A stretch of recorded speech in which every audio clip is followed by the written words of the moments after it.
کبھی سوچا بھی نہ تھا کہ زندگی اتنی خوبصورت ہو سکتی ہے۔ میں بہت نازک دل لڑکی ہوں، ڈرتی تھی زمانے سے، خاص کر اس لمحے سے جب میں کسی کی ہمسفر بن جاؤں۔ وہ کیسا ہوگا؟ اگر وہ گالی دینے والا ہوا یا وہ روکھے مزاج کا ہوا تو، یا ہماری سوچ نہ مل سکی تو۔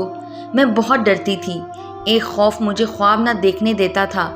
میرے امی ابو بھی نہیں ہیں، چاچو اور چاچی نے مجھے پالا ہے، میں نے امی ابو کو نہیں دیکھا۔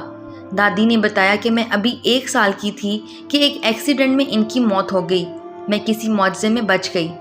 چاچو چاچی سب نے مجھے بہت پیار دیا، کبھی امی ابو کی کمی نہ محسوس ہونے دی۔ لیکن میرے چاچو کی بیٹی میری آپی، ان کی شادی 2 سال رہی پھر طلاق ہو گئی۔ اس طلاق کے ذمہ دار مجھے ٹھہرایا گیا کیونکہ آپی کا شوہر مجھے پسند کرنے لگا تھا، جبکہ میں پردہ کرتی تھی ان سے۔ میں الحمدللہ حافظہ ہوں، اسکول کی تعلیم تو نہیں میرے پاس، دین کی تعلیم ضرور ہے۔ میں باپردہ لڑکی ہوں، لیکن آپی بھی مجھ پر شک کرتی ہیں۔ پھر ان میں جھگڑا رہنے لگا۔ آپی جب بھی اپنے شوہر سے جھگڑ کر آتی، مجھے برا بھلا کہتی، گالیاں دیتی، میرے لیے نہ جانے کیسے کیسے الفاظ استعمال کرتی۔ میں چپ ہو جاتی کیونکہ چاچی بھی اپنی بیٹی کی طرفداری کرتی تھیں۔ میں کس سے کہتی کہ میں بے حیا لڑکی نہیں ہوں، لیکن مجھے غلط کہا جاتا۔ میں چپ ہو جاتی، پھر اللہ کے سامنے بہت روتی۔ میرا اللہ پاک کے سوا کوئی سہارا بھی تو نہیں تھا۔ ہاں، چاچو میرے ساتھ ہمدردی کرتے تھے۔ پھر ایک دن آپی نے اپنے شوہر کے ساتھ جھگڑا کیا، ان میں طلاق ہو گئی۔ بس پھر میری زندگی جہنم ہو گئی۔ گھر والے مجھے اتنا ذلیل کرنے لگے، بات بات پر میری کردار کشی کرنے لگے۔ ہر گزرتا دن میرے لیے کسی عذاب سے کم نہ تھا۔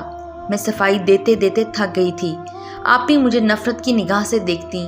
ایک بار ابلتا ہوا پانی جان بوجھ کر مجھ پر گرا دیا، کہنے لگی ہاتھ سے دیچکی چھوٹ گئی۔ رات جب چاچو آئے تو مجھے ڈاکٹر کے پاس لے گئے۔ میں کافی جل گئی تھی، میں خاموش ہو گئی۔ کس کو سناتی بھلا اپنا درد؟ دادی بھی اللہ پاک کے پاس چلی گئی تھیں۔ میں بیٹی سے نوکرانی بن گئی۔ چاچی جان مجھے کہتی تھیں تم منحوس ہے، مجھے بد دعا دیا کرتی تھیں، تم کوئی طوائف بن جاؤ۔ میں بہت روتی، مجھے امی ابو کی بہت یاد آتی۔ کاش میری امی ہوتی تو میں ان کو سب کچھ بتاتی۔ بابا سے کہتی مجھے کتنا غلط بولا جاتا ہے، مجھ پر طرح طرح کے الزام لگاتے ہیں۔ چاچو کبھی کبھی میری طرفداری کرتے، مگر چاچی ان کو بھی خوب سناتی۔ پھر انہیں اپنی بیٹی کا بھی غم تھا اور وہ بھی چپ ہو جاتے۔ اور پھر ایک دن چاچو نے میری شادی کرنے کا فیصلہ کیا۔ چاچی کہتی تھیں کسی طلاق والے کے ساتھ شادی کر دو اس کی، ہم اس منحوس کو جہیز نہیں دے سکتے۔ میں چاہتی تھی خودکشی کر لوں، لیکن سجدے میں اللہ تعالیٰ سے مدد بھی مانگا کرتی تھی۔ پھر ایک دن رشتے والی میرے لیے ایک رشتہ لے کر آئی، کہنے لگی غریب لڑکا ہے، اس کا کوئی بہن بھائی نہیں ہے، ماں ہے بس، اسے جہیز بھی نہیں چاہیے۔ چاچو نے پہلے انکار کر دیا کہ فراڈیے لوگ بھی ہو سکتے ہیں، کیونکہ وہ پہلے بھی ایک دھوکہ کھا چکے تھے۔ چاچو کو سب پتا تھا کہ میرا ان کے داماد کے ساتھ کوئی چکر نہیں تھا۔ ہاں، البتہ وہ مجھ پر بری نظر رکھتا تھا اور طلاق کی وجہ بھی کچھ اور تھی، مگر چاچی اور آپی نے سارا الزام مجھ پر لگایا ہوا تھا۔ اب چاچی چاہتی تھیں کہ میری زندگی اذیت میں گزرے۔ خیر، بات بڑھتے بڑھتے رشتہ طے پایا۔ میں بہت پریشان تھی، ڈر رہی تھی اپنے انجام سے، کیونکہ میری شادی نہیں کی جا رہی تھی، مجھے گھر سے بس نکالا جا رہا تھا، ایک بوجھ اتارا جا رہا تھا۔ رشتے والے نے آ کے بتایا تھا کہ لڑکے والے بہت غریب ہیں، لیکن جب بارات آئی تو بڑی بڑی مہنگی کاریں تھیں، جیسے کسی شہزادے کی شادی ہو۔ سارا گاؤں حیران تھا، چاچو چاچی آپی سب پریشان ہو گئے، لیکن کسی نے کوئی بات نہ کی۔ نکاح ہوا، میں رخصت ہو گئی۔ میں بہت روئی تھی، جاتے ہوئے آپی کے پاؤں کو چھوا تھا، چاچی سے بھی معافی مانگی۔ میں جب سسرال میں پہنچی، ایک عالیشان گھر تھا، پھولوں کی برسات سے میرا استقبال کیا گیا۔ نبیل نے میرا ہاتھ تھاما ہوا تھا۔ نبیل مجھ سے کہیں بہت زیادہ پیارا تھا۔ جب سب رسمیں ختم ہو گئیں، میں ڈر رہی تھی، جسم کانپ رہا تھا۔ نبیل میرے پاس بیٹھا، میرا ہاتھ تھاما اور میری آنکھوں میں دیکھ کر بولا، میں جانتا ہوں بہت سوالات ہیں آپ کے ذہن میں، سب کے جواب مل جائیں گے وقت کے ساتھ ساتھ۔ چلیں پہلے شکرانے کے نفل ادا کر لیں۔ وضو کیا، نوافل ادا کیے۔ مجھے بہت بھوک لگ رہی تھی، مجھ سے بھوک برداشت بھی نہیں ہوتی تھی، لیکن کسے کہتی مجھے بھوک لگی ہے۔ بھوک لگنے سے میرا شوگر لیول کم ہو جاتا تھا۔ میں نے ڈرتے ہوئے کہا، کیا مجھے کچھ کھانے کو مل سکتا ہے؟ نبیل مسکرانے لگا، میرے سر پر آہستہ سے تھپڑ لگایا، پیار سے کہنے لگا، چلے آئیں میرے ساتھ۔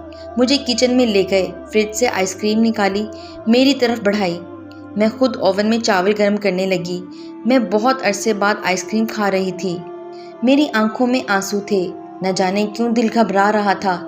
نبیل نے میرے آنسو صاف کیے اور مسکراتے ہوئے کہنے لگا، امارا یہ آنسو کیسے بھلا؟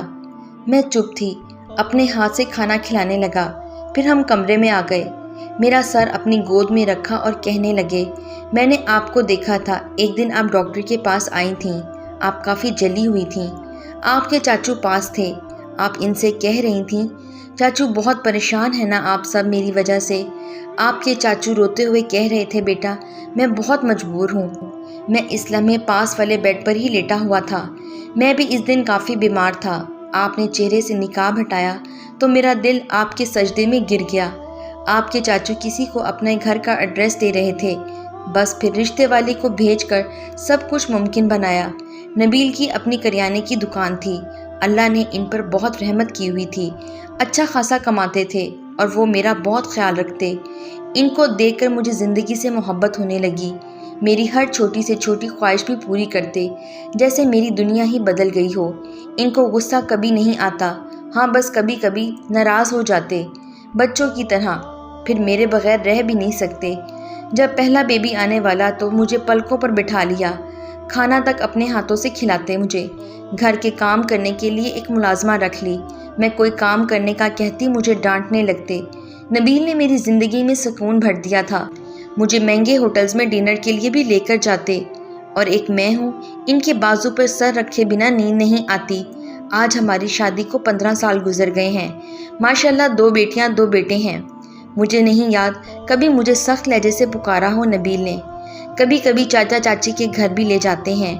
چاچا چاچی نے آپی کی بھی دوسری شادی کر دی تھی، مگر آپی کو وہاں سے بھی طلاق ہو گئی ہے۔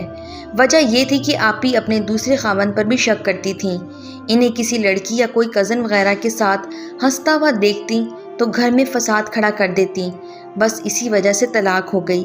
ایک دن چاچی نے مجھ سے یہ کہتے ہوئے معافی مانگ لی کہ سارا قصور ان کی بیٹی کا تھا۔ نبیل نے مجھے 3 عمرے اور 1 حج بھی کروایا ہے۔ میں کیا تھی، مجھے کیا بنا ڈالا، میں نہیں جانتی یہ سب کیسے ہوا۔ اللہ پاک بہتر جاننے والا ہے، کس کو کب کیا عطا کرنا ہے۔ مجھے تھوڑی سی بھی تکلیف ہو تو بچوں کی طرح تڑپنے لگتے ہیں، کبھی کبھی ان کی آنکھیں نم ہو جاتی ہیں۔ مرد ایسے بھی ہوتے ہیں، ان مردوں کو بتانا جو اپنی بیوی کو گالی دیتے ہیں، مارتے ہیں، رسوا کرتے ہیں۔